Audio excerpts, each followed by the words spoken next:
When I was asked to speak this morning, I thought, well, it's Mother's Day, so I better do something about mothers. And I wasn't quite sure, but I remembered a plaque that my mother decoupaged for me back in the 60s as a Mother's Day gift, when decoupaging was all the fad. And it said, "We were born involved in one another." And so I decided this morning that I would just move the apostrophe in Mother's Day. And instead of it being mother's, a possessive noun, I would make it mother's a plural noun. I'm sensitive that some of you may not have had my experiences, and you may have had a difficult time with motherhood or as a mother. And I hope you'll listen this morning with an open heart, and perhaps you will find some softened memories. I've learned many things from my mothers, by word, by experience, by intuition, and by her story. Fathers also are very important, and they'll have their own special day to celebrate his story in June. However, today I want to honor my mother, my grandmothers, my great-grandmother. I was fortunate to have known all four of my great-grandmothers. Tales of her stories of the great-great-grandmothers who preceded them, and all the mothers since the beginning. My maternal great-grandmother was the daughter of a Quaker cheesemaker in Pennsylvania. I learned of her kindness, not giving in to fear, and not to judge too quickly, by a story that happened to her. When she was, her husband was apprenticed to the cheesemaker, and when his apprenticeship ended, he was given $100, a horse, and a wagon, and he married the cheesemaker's daughter. They proceeded out to the wild and woolly West. She had difficult pregnancies, and they would have to stop along the way. She had a child. They would stay there until she regained her health and then take a next lap. They finally ended up in Jasper County, Iowa, which was wilderness then. They had no relatives for miles around. He built a sod house in which they lived. She raised and bore her children in an unknown territory where self-reliance was mandatory, and in circumstances that required unending work, patience, and love. The story that I heard from that era about her was the fact that the first winter after they arrived there was a difficult winter. It was very harsh. And one morning they looked out and they saw coming across the clearing toward their cabin 4 Indians. Now, she didn't panic. She told the children to stand up against the bed and to be quiet. The Indians came in, they looked through every keg and barrel in the house, and then they went over and began to eat from the pot that she had hanging in the fire. This was of some concern because it was a hard winter. It had been a long journey, and the rations were getting low. So you can imagine that she was quite upset when a few days later she saw the Indians again coming across the opening toward the cabin. She thought, my gosh, we can't feed them again. We're eating our seed corn now. And eating seed corn meant there would be nothing to plant in the coming year. But as they drew closer, she could see there were 5 horses. And over the 5th one, there was something. And the Indians drew closer. They came up to the cabin door, and they dumped off a deer into the snow.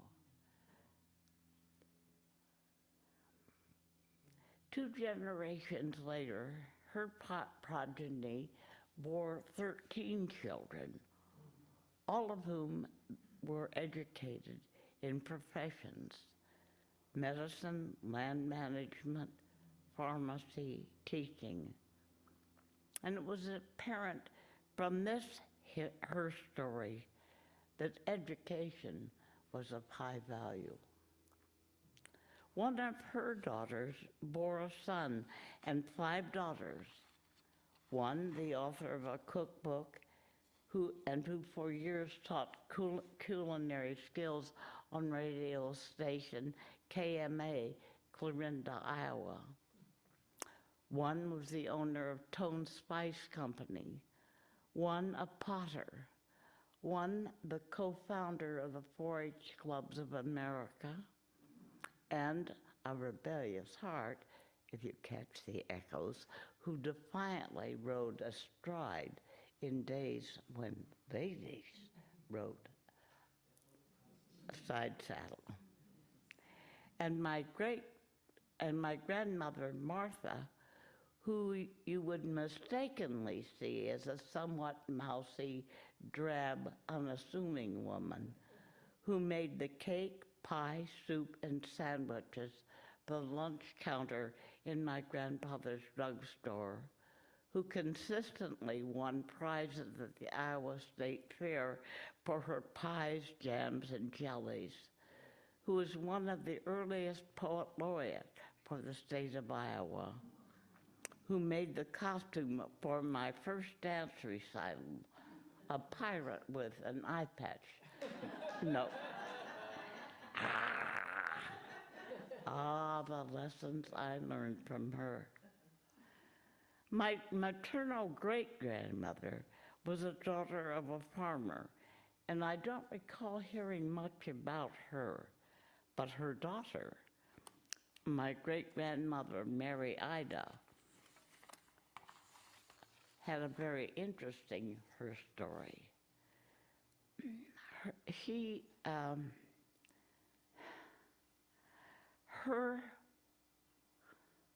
I want to get this straight. Her husband's parents were an Episcopal minister and his wife who were moving from England to the United States. And en route, they died on shipboard of chicken pox. When the ship docked in New Orleans, it was wintertime, and the children were put up in a sailor's mission, if you can believe this, where they lived the winter until the ice broke up on the river and they could be shipped north to an orphanage in New Orleans.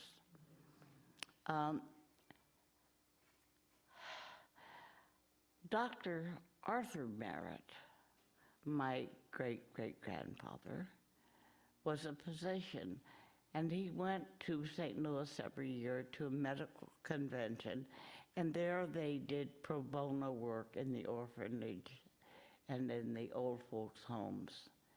And he saw this little boy and girl and immediately fell in love, but he was afraid to overwhelm his wife, so he brought only the boy home with him, hoping that next year to go back and and adopt the daughter. But that winter there was a fire and the children were dispersed, helter-skelter, and no records were kept. And the little boy spent the rest of his life trying to find his sister, but never did. But he married Mary Ida Merritt, my great-grandmother. And from her, I learned any number of things. She had a curiosity about the differences in people and respect and kindness that she showed toward strangers and those in need. And one family story about her was that she looked out one day and saw a gypsy wagon coming down the side of the fields. Now, gypsies weren't the colorful folk that we romantically hear about now. They were just plain people, poor people, who came in wagons and made a living by traveling about, sharpening knives and scissors and selling thread. And when my great-grandmother saw them coming, rather than quickly hide the children and coop up the chickens, which other people were known to do, she would get busy and beat up a batch of biscuits and stick a chicken in the oven. And my grandfather Merritt, who was a physician like his,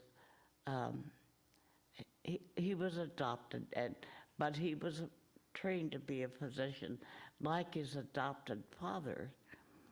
And she brought out, he had died, but she had learned from him how to take care of people. And she would bring out the medicines and salves. And this was the days even before Lydia, well, I guess it was the days of Lydia Pinkham's little pink pills. But there was no such thing as Bayer's aspirin. And she would tend to the Romany folk who would come through. I was born in a no longer existent hospital that occupied the second and third floors, if you could believe that. The first floor housed businesses of a building at the corner of Walnut and Grand Avenue in Des Moines, Iowa. It was the beginning of the Great Depression. When I was 4, I heard my mother silently crying. It was some years before I learned that her grief was for the death of one of her newborn twin sons. Because I saw her push down and hide her sorrow, I learned to do the same. And especially that was true when I lost my own son. A year later, my parents amicably divorced. It was said that he had his head in the clouds and she had her feet on the ground.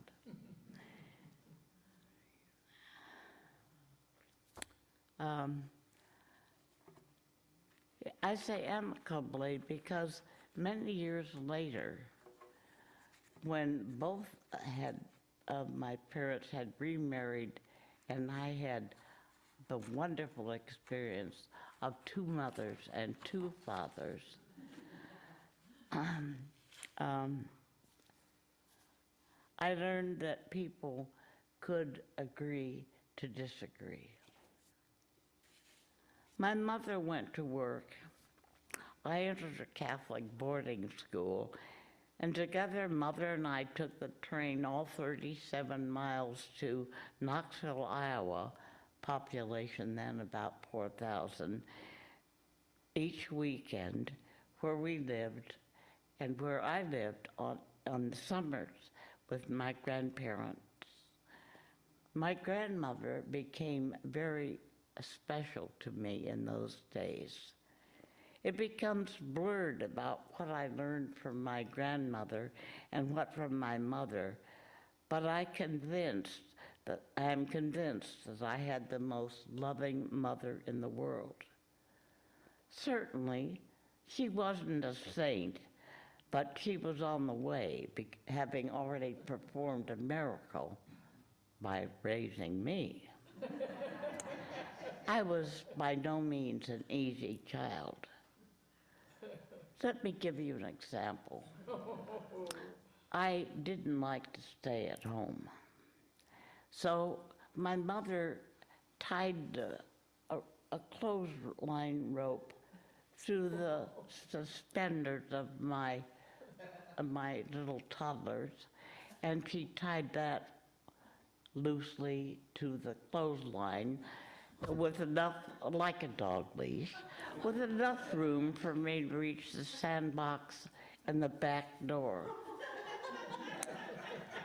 Well, I'm no dummy. All I had to do was take off my jeans, which I promptly did, and headed straight uptown, which was 1 block away. And on the corner was Archie's barber shop.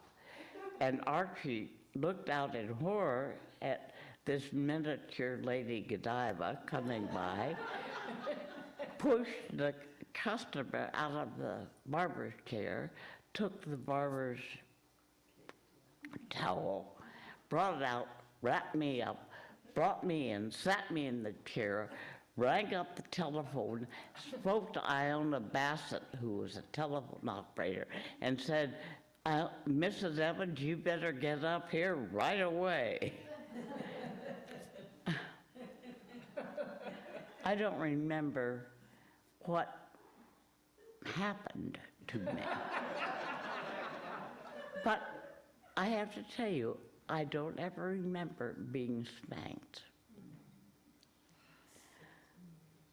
I didn't always, another example was, I don't know what my mother did that upset me, but I can remember walking down the sidewalk toward my friend Martha May's house and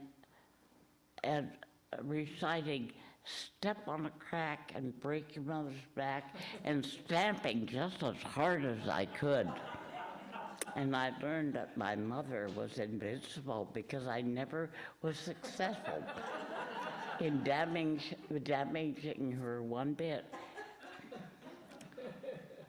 I remember her calling me her clothespin fairy and letting me help her hang up the clothes on the line. I remember singing with her as we did the dishes, teaching without words to work cheerfully. I can still feel my grandmother's finger on the back of my head when she would pass there and say, "Imagine that you had a hair pulling you up into the clouds so that you will have perfect posture." And we would I would raise my chin, throw back my shoulders, throw out my chest, and be a perfect posture while I heard the little song that she would sing, "Perfect posture, do not slump, up and down your backbone, up and down your backbone, mind that hump, do not slump." She also taught me to wash my hands before reading a book. Books weren't things that you bought in the grocery store for a couple of bucks like they are today. They were something that you treasured and took care of. She gave me hands-on instructions about plucking, singeing the pin feathers and cleaning chickens with caution to watching out for the gallbladder, a skill that I employed dozens of times. She taught me her one recipe for noodles: 1 cup of flour, 1 egg, and 1/2 teaspoon of salt. And she put these in the broth from the chickens and made the best noodles I ever ate. She taught me to bake bread and to make Parker House rolls. She and my mother taught me to can and preserve and all manner of frugalities. Ask my sons. I vacillate today between being a spendthrift and a tightwad. Through high school, they made all of my dresses, copying things that I picked out as liking pictures of in the Sears and Roebuck catalog. They did this not from necessity, but because they liked us so, and because they could then save the Russian stamps, this was World War II, and give them to an organization that bought clothes to give to the war orphans. So,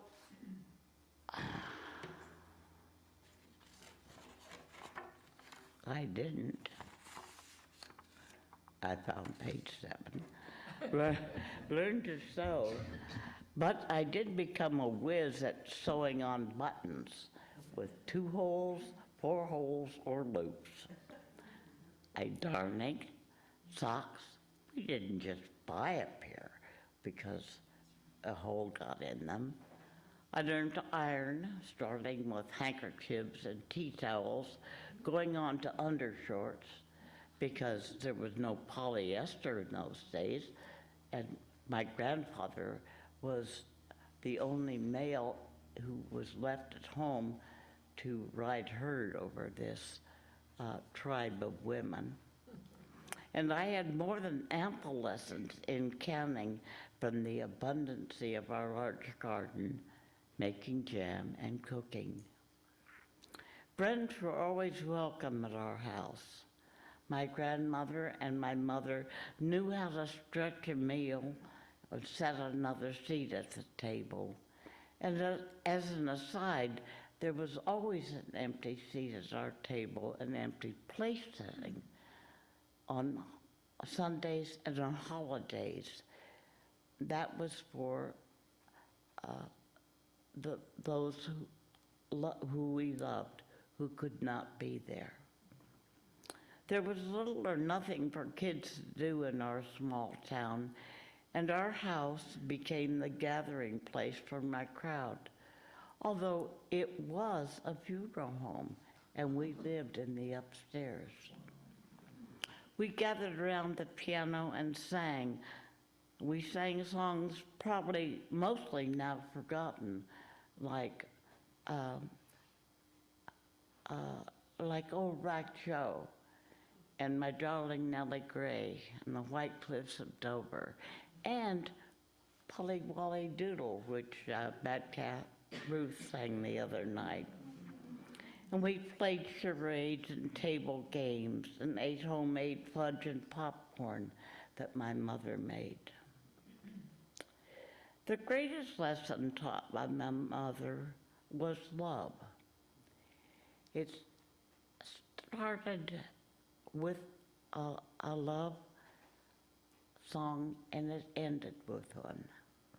Although I didn't know the words, I can well imagine that when I was born, my mother said, "Oh, I love you, my precious daughter." And 101 years of age, she was tired. And she told my brother to call my other brother and me. And we came to get her, and she said goodbye to all of us.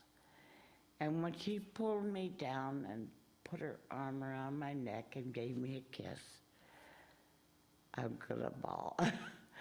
She said, "I love you, my precious daughter."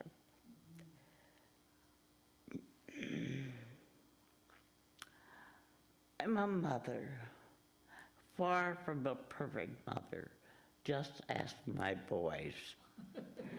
I hope, think that they know I do the best I can, as did my mother and her mother and her mother, and so all of the mothers back and back in her story. So today, I pay homage to all mothers in all times. Those mothers who lived in caves and vied with wild animals for a place to sleep and food to eat. Mothers who never saw their boy children again because they sent them off for wars for kings and emperors and popes for glory, greed, and territory. For mothers whose daughters became servants, heir producers, and treaty confirmers. Mothers who followed an old man, a scribe of 10 laws that, if obeyed, promised a better life for them and their children.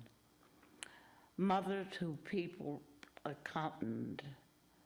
Mothers who waved a tearful goodbye to children that they would never see again as those children set sail across a wide ocean to a different land. Mothers who frequently arrived penniless in Ellis Island with dreams of a better life for their children. Mothers who had their children torn from their arms to be sold in slavery. Mothers who trudged with their children along the harsh trail of tears.